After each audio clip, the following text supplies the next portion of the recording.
Hey guys. Says a local newspaper claims that an average home sale price in Denver is $400,000. Maybe 25 years ago, but hey. Researcher selects 400 random home sales to test this theory. There are 400 random homes had an average price of $378,000 with standard deviation of $45,000. Is there strong evidence that the average home sale is different than $400,000? Okay, we understand the kind of thing. So let's see if we can work this out. So we're going to create our null and our alternative. So we're going to say that mu is home price, Denver. Okay, so we're going to say that mu is equal to 400,000 and mu is not equal to 400,000. One or two tail? Two tail. There's not a direction. So this creates a two tail situation.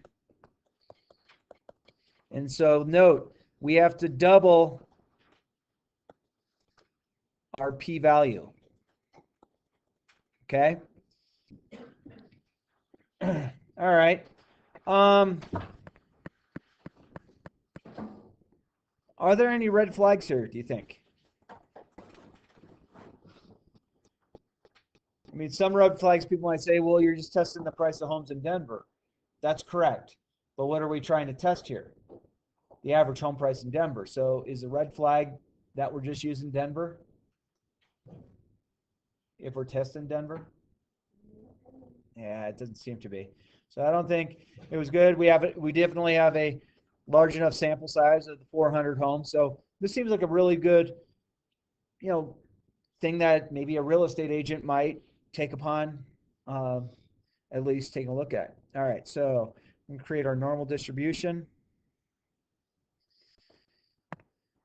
All right, so I know that my mean from our sample, they want to say is 400,000. The standard deviation is 45,000, but we want to create the standard error, which is going to be 45,000 divided by the square root of the 400 homes that we're looking at. I'll just do this on calculator real quick. Divided by square root 400. So my standard error is 2250. Okay, so this will be 400,000. It's going to be hard to squeeze this in. 402,250, 405 or 40450, and last one 40450 plus 2250, 406,750. Go the opposite way. 400,000 minus 2250, 397,750 minus 2250, 395,500, and then one more time. 393,250. Okay. We good so far? Seem all right? So being this is two-tail, we're looking at the way outer limits. So let's see if we can find our p-value.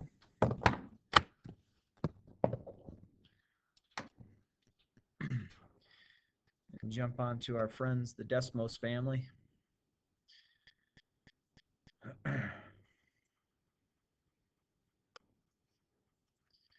What we got? Ben, you got your book? Thanks, sir. chance you get your book.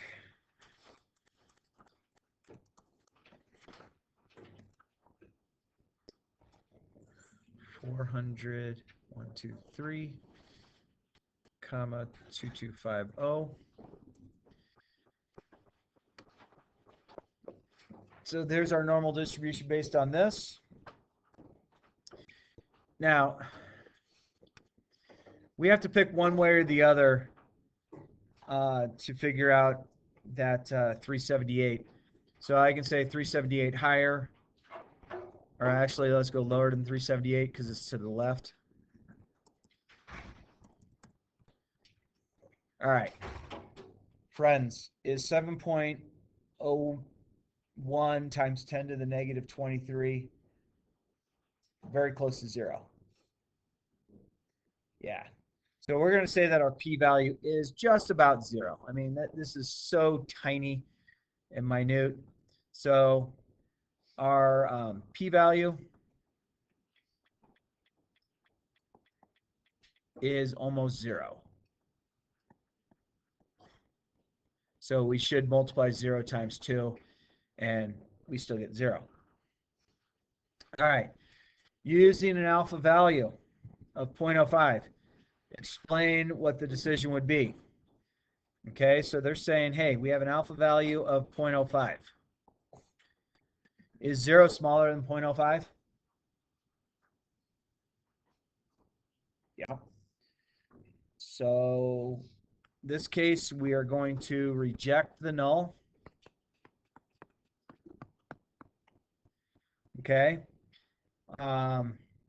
Strong evidence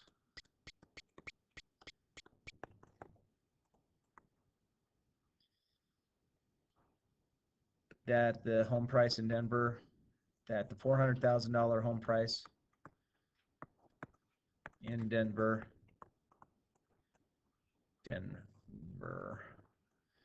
is different. Okay. Explain why this is a two-tailed test. What wording does this? So the reason why this is a two-tail is they have the word different. Creates it to be two-tail. It's not directional. And then which type of error is plausible here? This could be a type 1 error. So we find strong evidence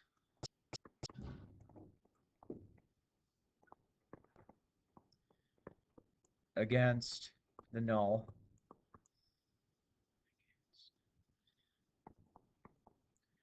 When it really isn't different.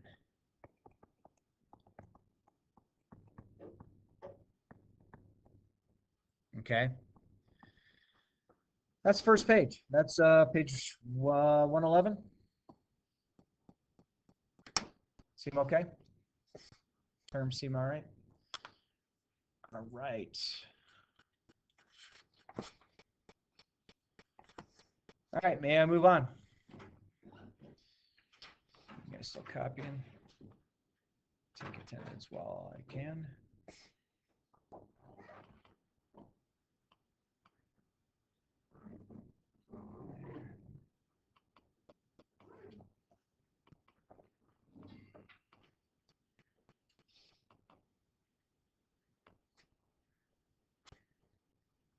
So I heard snow tomorrow, but this weekend it's going to be, yeah, like 70 degrees. Is that Westland's computer? Or is that one of your guys' else's? Okay, thanks. I just wasn't sure if he had walked in or not. Laura's not here.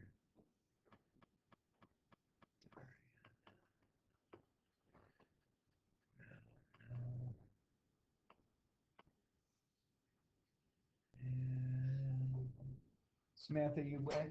Yes, you are. I see ya. Cool. All right. Page 112. It says the average length of a jury trial in Colorado is known to be 420 minutes. The state of Colorado changes the law on jury trials Will these changes affect the average length of time? The first 100 trials are used to study whether this new law will have an effect on the average jury time. The average of these 100 trials is 436 minutes with a standard deviation of 64 minutes. Okay. So they're claiming 420 minutes, and they did 100, the first 100, and they found that they went 436 minutes with a standard deviation of, so that's the sample. This is the actual. We're on page 112 now.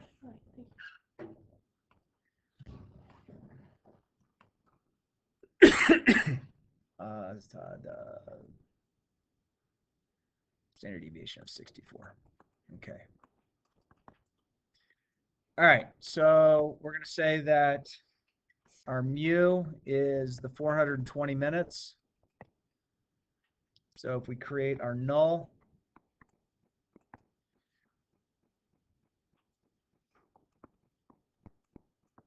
and our alternative,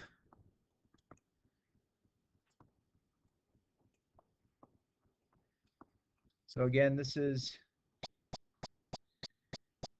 going to be a two-tail situation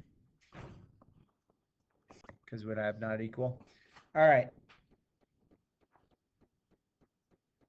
So for some reason, yours go right. Oh, I guess this is number 8. Sorry. And number 9, red flags.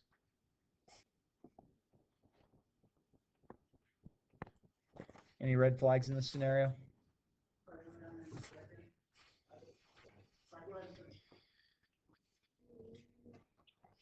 It's not a random sample. They just took the next 100 cases and took a look at the time limit. Okay, it wasn't a random situation, so we can't say that it's good or bad. And then let's create our normal distribution. Let's see. So I'm going to have to do a standard error, which will be the 64 divided by the square root of 100, which comes out to 6.4. So with that, we can create our normal distribution. So we're going to go with the 420 minutes. So that's what, 426.4, 432.8, and 439.2. And then go the other way. 420 minus 6.4.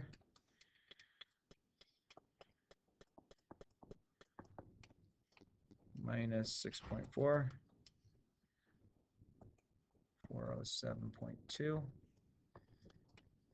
minus 6.4, 400.8. All right, so let's get the p-value. So this is problem number 5, or problem number 10, I guess. Problem number 11, the p-value. So jump back onto Desmos, 6.4.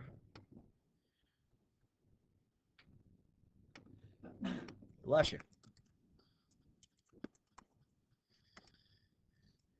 We said 420 with a standard error of 6.4. And they claimed that it was 436 or longer.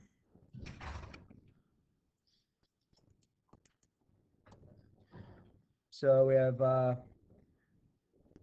0.006. We have to double that. So point times 2.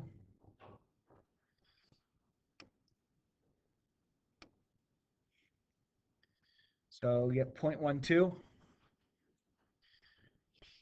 Our p-value would be 0.12. Or wait, did I do that right? 0.012. Jeez Louise. I'm making errors. I shouldn't. All right.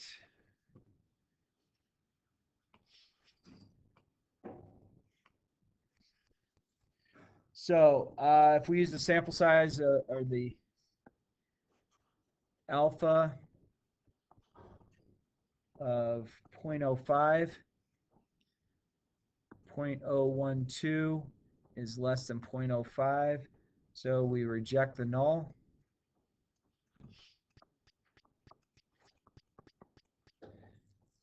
So we find strong evidence that the law is changing the average at time of the trial.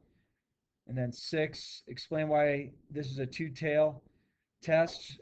What's the wording? So number 6 or number 13, it's two-tail. They wanted to see if what they implemented changed. So that's going to create a two-tail. And then what type of error would take place here for number 14? This would be a type 1 error. So we find strong evidence to change the trial time when there's no such change. So really no change.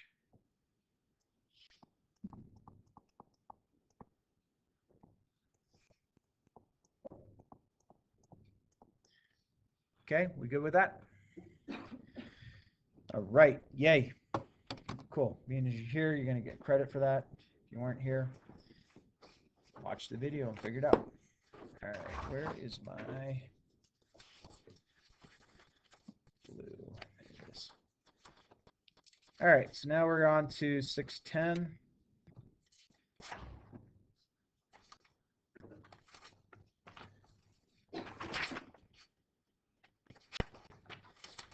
All right, so 610.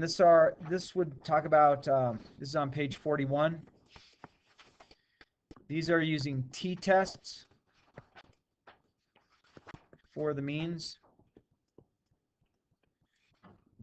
All right. All right, so the sample distribution mu has a mean as the sampled mean has a mean of mu. The standard deviation is the standard deviation over the square root of n. You'll notice the standard error requires that we know exactly what the population standard deviation is. In most cases, we have no way of knowing the population standard deviation. So we wish to know if the average cholesterol level of American adults is greater than 200. We might wish to sample 1,000 adults. Nonetheless, the standard error formula insists we know the population standard deviation, that is the standard deviation that we obtain if we had everyone's cholesterol level in the entire nation. Researchers often have no chance whatsoever of knowing this population standard deviation, so the formula doesn't work. However, we can use the sample standard deviation to estimate the population standard deviation. Okay, so we can use the standard deviation to estimate the population. There's problems there because we're likely to be somewhat off. This creates uncertainty, and the normal distribution doesn't apply with extra level of uncertainty. There is a different distribution called the t-distribution, which looks very much like a normal distribution, but factors in extra uncertainty when the sample standard deviation is used as an estimator of the population. So we're using the test when we don't know the population or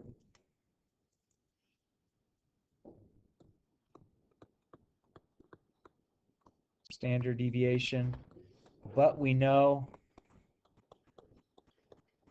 the sample standard deviation. Oops, I can't spell still. Okay. We must use the t-distribution and not the normal distribution when we use the sample standard deviation. The t-distribution has some unusual qualities. Most notable, it changes the shape depending upon the size of the sample used. The sample size is tied directly to the concept of degrees of freedom. Degrees of freedom can be defined as the number of values of the financial calculation statistic that are free to vary. In this case, our statistic of our mean is 40 and our sample size is 10. Then 9 of those observations are free to vary, and the 10th will be locked in place, taking on whatever value is needed to create the overall mean of 40. So for a one mean t-test, the degrees of freedom is simply 1 less than the sample size, so that's always normal that we've done that. So the shape of the t-distribution changes somewhat with the different degrees of freedom. And then, so they have on page 42 kind of the t-distribution. When you change your degrees of freedom, it flattens out as your degrees of freedom becomes less and less. Okay. All right, so let's see if we can figure out this t-distribution on this example. It says, what percentage of t-distribution with 27 degrees of freedom is greater than 2.3 standard deviations above the mean? Let's see if I can make this work. I haven't played with the t-distribution on Desmos yet, so going without a net. Sorry, guys. I know you think I'm very well always prepared, but you caught me. All right, so we want the t-distribution. And it says t-distribution. Okay, enter degrees of freedom. They already said it's 27 degrees of freedom.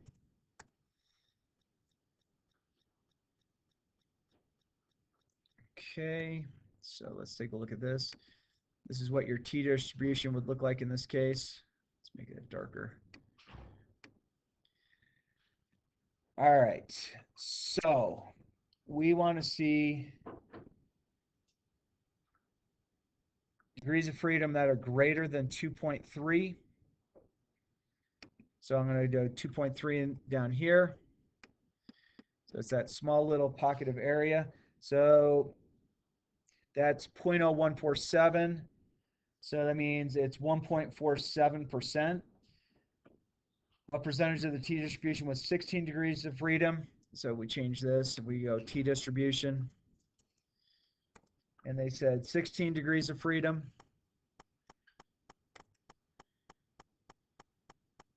Okay, it looks pretty close. It looks like it's spot on there.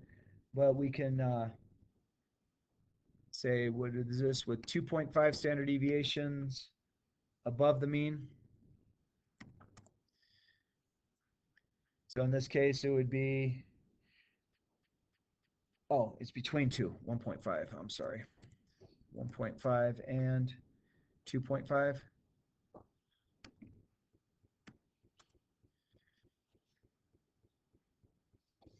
Oh, wait a minute.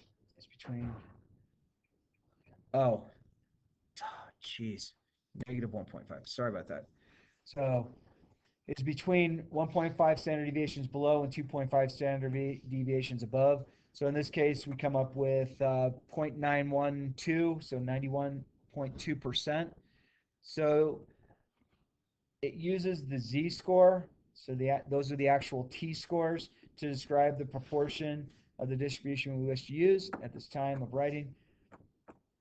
This does not incorporate other distributions with the means and standard deviations. Okay, so kind of a quicker lesson, but I think you have the basic idea. Obviously, you want to use t-distribution for it. So we will go over this tomorrow, page 113 and 114.